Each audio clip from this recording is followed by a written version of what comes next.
danger, people. You must disperse now.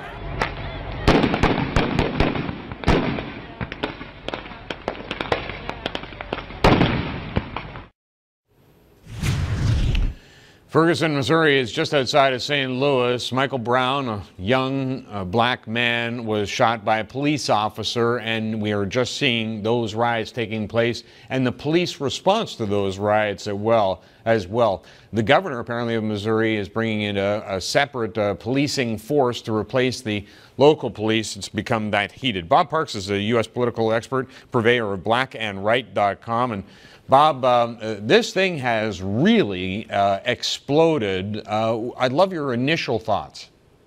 My initial thoughts, it's one that saddens me because it always seems to replicate itself every time there is a white on black shooting or white on black crime incident, or in some cases a white Hispanic on black crime incident. It's a classic case of exploitation. Right now, this whole incident in Ferguson, Missouri is evolving as we speak, so it's very hard to keep up with what's going on.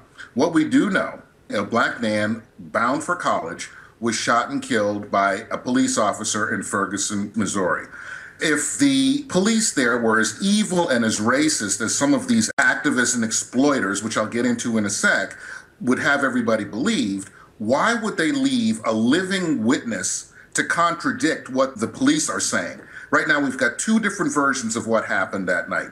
Now we have the exploiters. You have people like Al Sharpton, who never seems to show up when dozens of black youths and innocents are killed in cities like Chicago, Washington, D.C., New Orleans, Oakland. Never hear from them.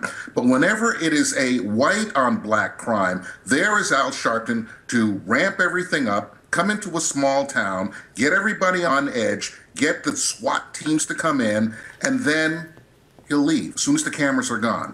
You have other exploiters, like young people from other towns are coming in and looting and creating fires and all kinds of mayhem. There was even some video on Fox News of a young black man making a Molotov cocktail to throw at the police. So these are opportunists. We will hear of black activists who always say that the black community in America is underserved with restaurants and with stores. But why would you want to put a restaurant and a store in a neighborhood that's going to be firebombed for some incident that is totally unrelated to? And you're going to also have the exploitation of the media.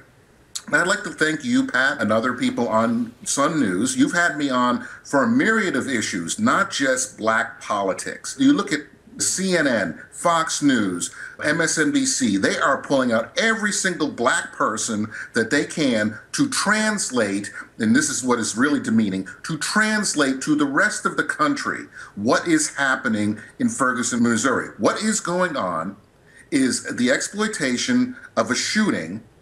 And Bob, I'm going to have to interrupt because there's a court case up here. I'm hoping to get back to you. We'll be right back. Bob Parks has joined us. And Bob, my apologies for the interruption. But you talk about this incident between police and black youths and then the exploiters, Al Sharpton, coming in. You were talking about the media as well, trying to explain this situation. But as Canadians, we wonder what is going on. There is a race industry in this country.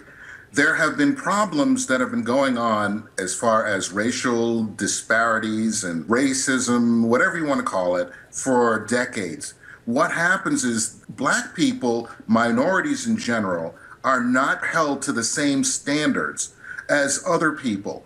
So whenever black people commit crimes, whenever there's an incident like Katrina or this incident that prompts certain people to want to go out and loot, instead of expecting black people to know right from wrong, the liberals in this country will say, well, this is just a way of them addressing disparities of the socioeconomic conditions. They'll make every single excuse instead of holding black people to the same standards. Same thing goes for education. When you watch our pop culture in this country, it would seem that every black person, with the exception of pundits like myself, we all want to do nothing but rap and play basketball, and that's all we aspire to. All these stereotypes come from the liberal left in this country. So when things like this happen, we have the President of the United States right now. He's going to be coming back this weekend to address issues. Is he going to address ISIS? Is he going to address the slaughter of Christians over in Iraq? He is probably going to talk about the Michael Brown incident, because we also have, and I'm going to say it here on your television show, we have a racist attorney general who only goes after the white on black cases. There are so many crimes that happen that he will overlook, that he will dismiss. But when it comes to certain areas where black people are victims, and we're not talking about black on black crime, but if it's white on black crime, that's when he will jump into action. The exploitation is across the board here. And that is the most unfortunate thing that clouds every single issue when it comes to any kind of violence, whether it's white on black, black on black. It is the exploitation aspect of it is what frustrates myself and a lot of other conservatives, black conservatives in particular. Yeah, and it's a subject that keeps coming up, whether it's Rodney King or Trayvon Martin. Do you see an end in sight? CNN, MSNBC, they do the wall-to-wall. If you remember during the Trayvon Martin case, there was the wall-to-wall coverage of the trial. A casual viewer would think that that is the most explosive and probably one of the very few murders that ever happens in this country.